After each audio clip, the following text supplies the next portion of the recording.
নমস্কার, আশা করি সবাই ভালো আছেন।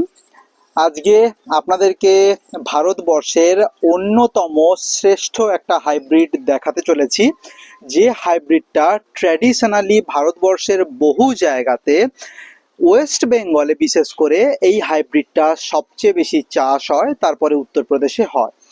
আজকে আমি আপনাদেরকে দেখাবো মল্লিকা আম, এবং মল্লিকা আম সম্বন্ধে সমস্ত কিছু বলবো। কেন মল্লিকা আমকে আমি ভারতবর্ষের একটা শ্রেষ্ঠ হাইব্রিড বলি, তার কারণগুলো আপনাদেরকে আস্তে আস্তে বলবো। তার আগে একটু হিস্ট্রি বলে নেওয়া যাক। 1986 সালে ইন্ডিয়ান এগ্রিকালচারাল রিসার্চ ইনস্টিটিউট থেকে ডক্টর রামনাথ সিং দ্বারা এই আমটা তৈরি হয় এবং রিলিজ হয়। এই আমটা হাইব্রিড, মা এবং বাবা নীলম এবং দশেরি, অর্থাৎ একটা আম ছিল সাউথ ইন্ডিয়া থেকে, তামিলনাড়ু, কর্ণাটক, কেরালা এই সমস্ত অঞ্চলে পাওয়া যায় নীলম, আর উত্তরপ্রদেশে পাওয়া যায় দশেরি। এই নীলম এবং দশেরির ক্রস করিয়ে তৈরি করা হয়েছিল মল্লিকা। কি উদ্দেশ্যে? দুটো মেন উদ্দেশ্য ছিল। এক, প্রতি বছর যাতে ফল পাওয়া যায়, দশেরির মতো প্রচুর ফল হবে, নিলামের মতো ডিজিজ রেজিস্ট্যান্সি এবং কিপিং কোয়ালিটি হবে। এই দুটো লক্ষ্যে এগিয়েই বিজ্ঞানীরা মল্লিকা তৈরি করেন এবং ওনারা সাকসেসফুল হন। এইবারে এটার গাছ সম্বন্ধে আপনাদেরকে প্রথমে কিছু কথা বলে দিই। গাছটা সেমি ভিগোরাস একটা গাছ। শুধু ভারতবর্ষ নয়, ফ্লোরিডাতে বিভিন্ন জায়গাতে এই আম চাষ করা হয়। নরিস লিডেসমা ম্যাডাম উনি রয়েছেন, উনার আর্টিকেল রয়েছে এই মল্লিকা সম্বন্ধে। এছাড়াও প্রভূত আর্টিকেল পাবলিশ হয়েছে মল্লিকা আমের ফলন, এর কি কি প্রবলেম রয়েছে, সেখান থেকে আমি কিছুটা হাইলাইটিং পয়েন্ট আপনাদেরকে বলবো। তো এটা বলছিলাম, প্রথমে গাছের হাইট, ভিগোরাসনেস, সেমি ভিগোরাস। যদি আপনি এটাকে ট্রিমিং প্রুনিং করে রাখেন, তাহলে কিন্তু গাছটা পারফেক্ট পট ফ্রেন্ডলি একটা জাত। প্রতি বছর এটাতে ফল হয়। পারফেক্ট ফ্লাওয়ারের পরিমাণ 19 থেকে 23% থাকে। আমাদের পশ্চিমবঙ্গের ওয়েদারে এই আমটা জুন মাসের প্রথম থেকে পাকা শুরু করে, কিন্তু উত্তরপ্রদেশ এবং সাউথ ইন্ডিয়াতে অর্থাৎ তামিলনাড়ু, কর্ণাটক এই সমস্ত অঞ্চলে কিন্তু এই আমটা পাকতে আরো 1 মাস সময় লাগে, অর্থাৎ জুলাই মাসের শুরু নাগাদ এই আমটা পাকতে শুরু করে। পরে এই আমটাকে স্টোর করার জন্য কিন্তু কয়েকটা ক্রাইটেরিয়া রয়েছে। অনেকেই আমাকে প্রশ্ন করে থাকেন যে এই আমে অনেক রোগ পোকা লাগে, এই আমে অনেক খারাপ দিক আছে, যেমন স্পঞ্জি টিস্যু হয়। আমি বলবো আস্তে আস্তে কি করে স্টোর করা হয়। তার আগে বলে দিই, এই গাছের ফল প্রতি বছর হলেও যদি সামান্য একটু ওয়েদারের তারতম্য হয়, অর্থাৎ হঠাৎ ঠান্ডা, হঠাৎ গরম, প্রচুর বৃষ্টিপাত, মাটিতে একটু বোরন ডেফিসিয়েন্সি, এই সমস্ত যদি হয়, তাহলে এতে কয়েকটা ডিফর্মিটি দেখা যায়, ইন্টারনাল ডিফর্মিটি দেখা যায়। তার মধ্যে সবার প্রথম হলো ব্ল্যাক টিপ ডিফর্মিটি, সেকেন্ড ভার্টিক্যাল ক্র্যাকিং, এবং থার্ড স্পঞ্জি টিস্যু ফর্মেশন। এইগুলো আপনারা রোধ করতে পারেন, বিশেষ করে প্রথম দুটো ভার্টিক্যাল ক্র্যাকিং এবং ব্ল্যাক টিপ ফর্মেশন মল্লিকাতে যেহেতু প্রভূত হয়, এটা কিন্তু আমরা খুব সহজেই রোধ করতে পারি গাছে বোরন অ্যাপ্লাই করে। কতটা অ্যাপ্লাই করব, কিভাবে করব, সেটা আমি অন্য ভিডিওতে বলবো। কিন্তু বোরন অ্যাপ্লাই করে মল্লিকার এই প্রবলেমটা দূর করা যায়। কিন্তু স্পঞ্জি টিস্যুর প্রবলেমটা আলফানসোর মতো অতটা না হলেও কিন্তু অনেক আমে দেখা যায়। দ্বিতীয়, এর আর একটা প্রবলেম হলো প্রতি বছর হয়, কিন্তু কিছু আম ভালো সাইজের হবে, কিছু আম ছোট থেকে যাবে। জেনারেলি 340 গ্রাম থেকে 380 গ্রাম এটার ওজন হয়, কিন্তু গাছে যদি নিউট্রিশনের একটু অভাব হয়, তাহলে কিন্তু এর আমের সাইজ অনেকটাই ছোট হয়ে যায়। সেক্ষেত্রে 200 গ্রাম, 180 গ্রাম, 220 গ্রাম এরকম অ্যাভারেজ ওজন আমরা দেখতে পাই। গাছে কয়েকটাই ফল থাকবে যেগুলো ভালো সাইজ হবে, সিগময়েড লম্বা আকার হবে, বাকিগুলো গোল হয়ে যাবে। অর্থাৎ একই গাছে ডিফারেন্ট শেপ এবং সাইজের আম মল্লিকাতে খুব কমনলি আমরা অবজার্ভ করতে পারি। পরের পয়েন্টে আমি বলতে পারি, Mallika flower to fruit ratio, flower to fruit transformation রেশিওটা কিন্তু মডারেটলি গুড। আম্রপালির মতো অতটা ভালো না হলেও মডারেটলি গুড।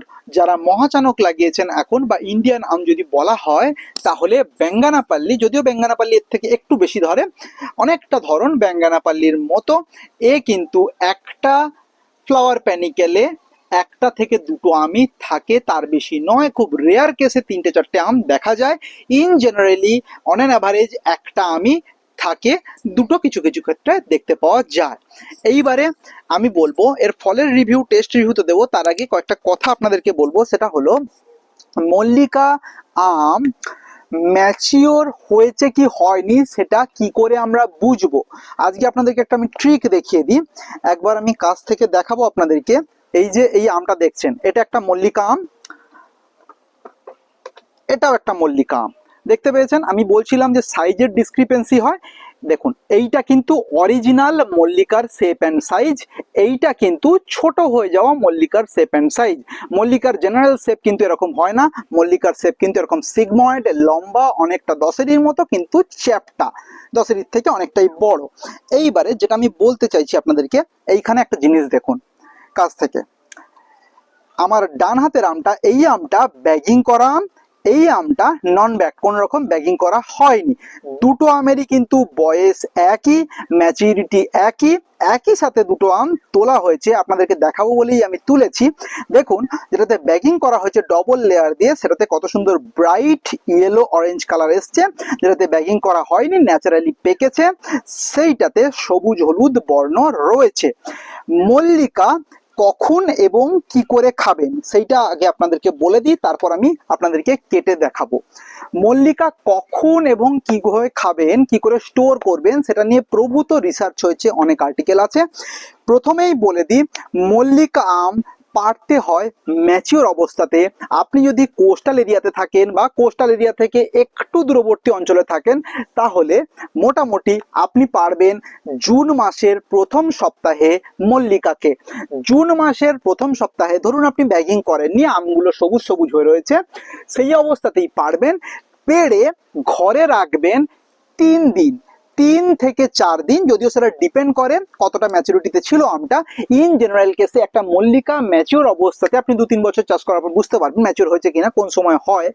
তো ম্যাচিওর হওয়ার পরে ঘরে রাখলে সেই আমটা আস্তে আস্তে হলুদ বর্ণ নেবে। যদি সবুজ আম আপনি তোলেন সবুজ অবস্থাতে ম্যাচিওর, এইরকম হলুদ হলুদ বর্ণ নিতে শুরু করবে। এই আমটা কিন্তু ম্যাচিওরিটির পরে আস্তে আস্তে এবারে রাইপনিং এ যাচ্ছে, অর্থাৎ এই আমটা আরো একটু যখন হলুদ হয়ে যাবে তখন আমি এটাকে কাটতে পারবো। এটা হলো প্রথম শর্ত। এইভাবে আমরা চিনতে পারবো মল্লিকা ম্যাচিওর হচ্ছে কিনা। কাঁচা আম ম্যাচিওর অবস্থায় ঘরে তুলে রাখার পরে আস্তে আস্তে হলুদ বর্ণ নেবে, এবং দেখবেন পুরোটাতে যখন হলুদ হয়ে গেছে তখন বুঝবেন আমটা পেকে গেছে। দ্বিতীয় কি করে বুঝবো, এই যে নাক, এই যে নাকটা দেখতে পাচ্ছেন, এই নাকটাতে আমরা জেন্টেল প্রেসার দেব। নাকটা যদি নরম হয়ে গেছে, এটা শুধু মল্লিকার ক্ষেত্রে নয় সব আমের ক্ষেত্রেই, নাক যদি নরম থাকে তাহলে বুঝবেন যে আমটা পেকে গেছে। এখানে সেখানে টিপবেন না, তাহলে আম নষ্ট হয়ে যায়। শুধুমাত্র নাকটাতে জেন্টেল প্রেসার দিয়ে দেখবেন আমটা ওইখানটাতে নরম কিনা, যদি নরম লাগে তাহলে বুঝবেন পেকে গেছে। 3 নম্বর শর্ত, আমটাকে আপনারা শুঁকে বুঝতে পারেন। যখনই শুকবেন তখন দেখবেন দশেরির মতো একটা গন্ধ বেরোচ্ছে, অনেকটা পাইনাপেল সাইট্রাসি ফ্লেভারের একটা গন্ধ কিন্তু এই আম থেকে বেরোচ্ছে, তার মানে এই আমটা হয়ে গেছে। যদিও আর 1 দিন বা 2 দিন রাখলে এই আমটা পুরোপুরি ম্যাচিওর হয়ে যাবে, পেকে যাবে। ম্যাচিওর তো হয়ে গেছে, পেকে যাবে। এইবারে দুটো ফান ফ্যাক্ট আপনাদেরকে বলি মল্লিকার সম্বন্ধে। প্রথম ফান ফ্যাক্ট, একটা মল্লিকা আম গাছ থেকে পাড়ার পরে, ফুল ম্যাচিওর অবস্থাতে গাছ থেকে পাড়ার পরে যদি 3 দিনের দিন আপনি এটাকে খান তাহলে সবচেয়ে ভালো রেজাল্ট দেবে। ড্রাস্টিক্যালি এর ক্যারোটিনয়েড বাড়বে এবং ক্লোরোফিল ডিগ্রেড করে যাবে, তার ফলে পিলের কালার সবুজ থেকে হলুদে চেঞ্জ হয়ে যাবে। পাল্পটা অ্যাসিডিটি বা অ্যাসিড কন্টেন্টটা ড্রাস্টিক্যালি কমে গিয়ে সুগার কন্টেন্ট ড্রাস্টিক্যালি বেড়ে যাবে 3 দিনের মধ্যেই, গাছ থেকে পাড়ার 3 দিনের মধ্যেই। 5 থেকে 7 দিনের মধ্যে এই আমটা কিন্তু হঠাৎ করে ডিগ্রেড হওয়া শুরু হবে, পাল্প নরম হয়ে যাবে। এমনি অবস্থাতে অর্থাৎ পুরোপুরি পেকে গেছে, আপনি 3 দিন রাখার পরে, গাছ থেকে তোলার পরে 3 দিন রেখেছেন, হলুদ হয়ে গেছে, এবার কেটে খাচ্ছেন। 3 দিন থেকে যদি 5 দিন বা 7 দিন চলে যায়, তখন কিন্তু পাল্পের টেস্ট কমে যাবে, অ্যাসিডিটি লেভেল তো থাকবে না, সুইটনেস লেভেলটাও আস্তে আস্তে কমে যাবে, অ্যারোমেটিক কম্পাউন্ডের লেভেলটাও কমে যাবে, এবং পাল্পটার যে ফার্মনেস সেটাও নষ্ট হয়ে যাবে, অর্থাৎ পাল্পটা সফট হয়ে যাবে। এত ড্রাস্টিক্যাল চেঞ্জ কোনো আমের জেনারেলি হয় না, যে 3 দিনের দিন একদম শক্ত ফার্ম পাল্প খুব খুব সুন্দর, 5 দিনের দিন একদম নরম গদগদে হয়ে গেছে। মল্লিকাতে এই প্রবলেমটা হয়, তাই মানুষ জিজ্ঞেস করেন যে মল্লিকা কখন খাবো। যদি ব্যাগিং করেন আপনি আমে, তাহলে আপনি একটা সুন্দর এইরকম ফ্ললেস মল্লিকা আম পাবেন ডবল লেয়ার ব্যাগিং করলে।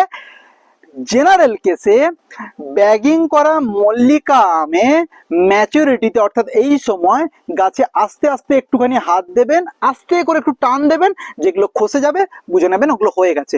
মোটা কিন্তু খুব পাতলা হয়, আলতো টান দিলেই খসে যাবে। সেই খসা অবস্থাতে গাছ থেকে তুলে নিয়ে চলে আসুন, এরকম কালার পাবেন। ঘরে 1 দিন থেকে 2 দিন রাখবেন, তারপরে কাটবেন। এই আম কিন্তু নরম হবে না, যখন ওপরে হাত দিয়ে আপনি নরম বুঝতে পারছেন, তাহলে ভেতরে শেষও আর নেই। তো এই ছিল এর কয়েকটা ফান ফ্যাক্ট। এইবারে আপনাদের সামনে আমি একটা মল্লিকা কাটবো, কাটার আগে বলে দিই, ইন জেনারেল কেসে মল্লিকার সম্বন্ধে অনেকে জিজ্ঞেস করেন যে দাদা এটা তো পটে বেশি ফলন দেয় না, বা মাটিতে কমার্শিয়ালি করা যাবে কিনা, হাইডেন্সি সাপোর্ট করে কিনা। পটে যথেষ্ট ভালো ফলন দেয়। আমি প্রত্যেককে রেকমেন্ড করব, যারা যারা আম গাছ লাগান, বাড়িতে অন্তত একটা মল্লিকা গাছ লাগান, পটে হোক বা মাটিতে হোক, খুব ভালো শেপ সাইজ নেয়, ডিজ রেজিস্ট্যান্সি পাওয়ার ভালো।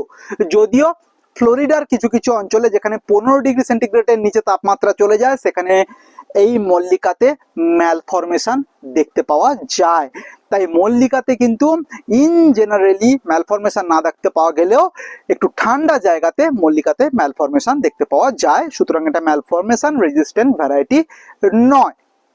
High density, ultra high density অবশ্যই কম্পেটেবল। দশেরির সুন্দর গন্ধ, নিলামের মতো সেলফ লাইফ।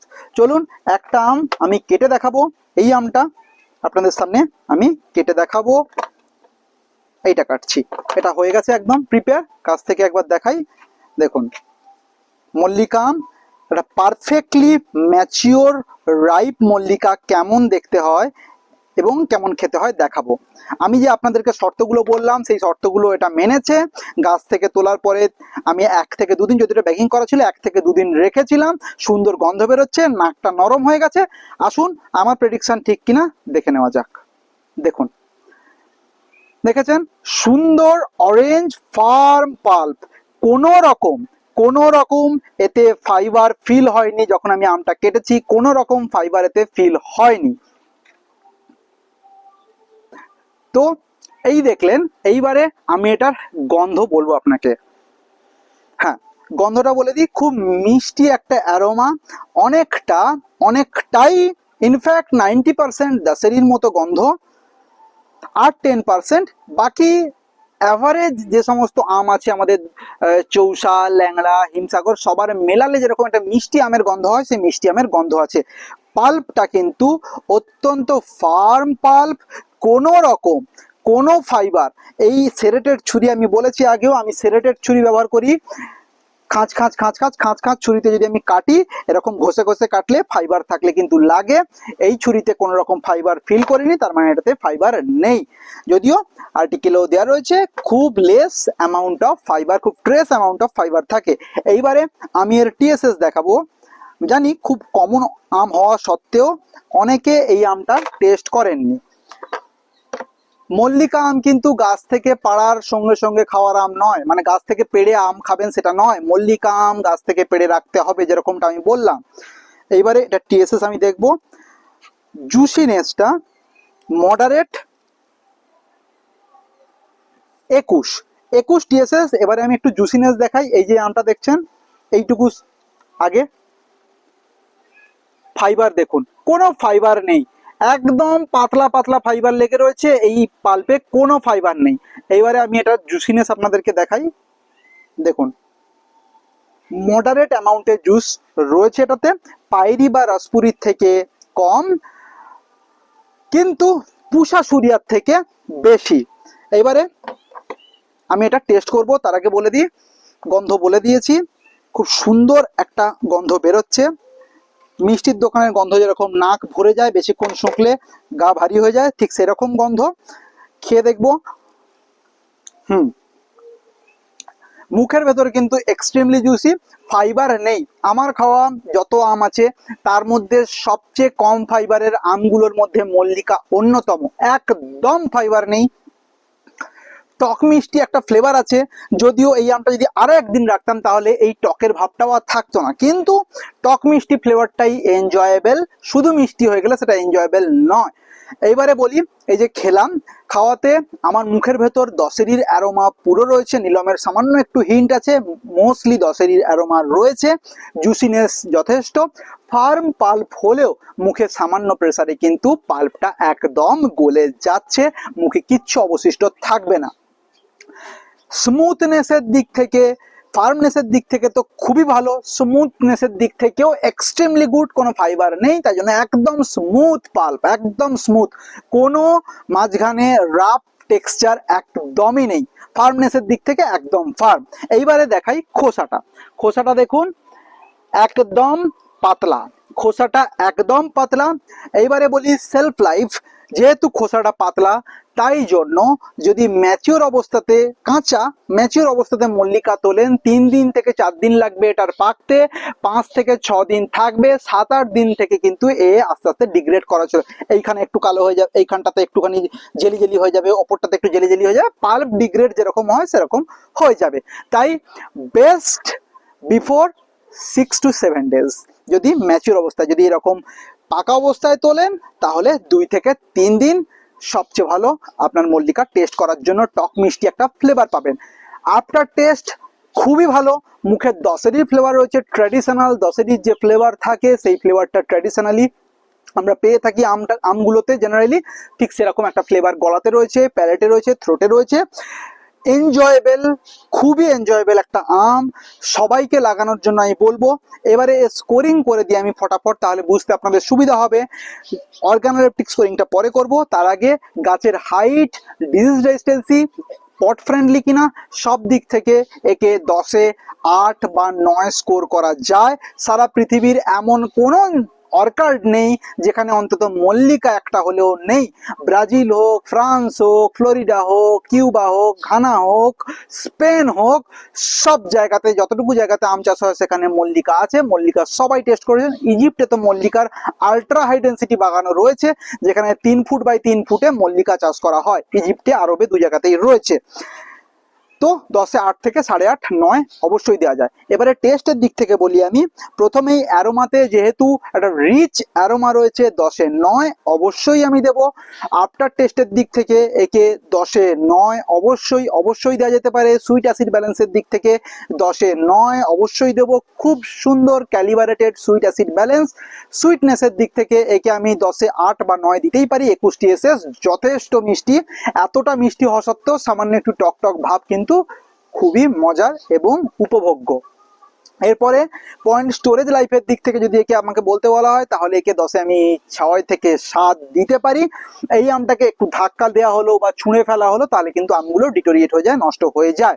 ফ্রুট ফ্লাই এটাতে খুব একটা বেশি লাগতে আমরা দেখি না। ডবল লেয়ার ব্যাগিং করবেন তাহলে এত সুন্দর কালার পাবেন, প্লাস ফ্রুট ফ্লাইয়ের হাত থেকেও বাঁচাতে পারবেন।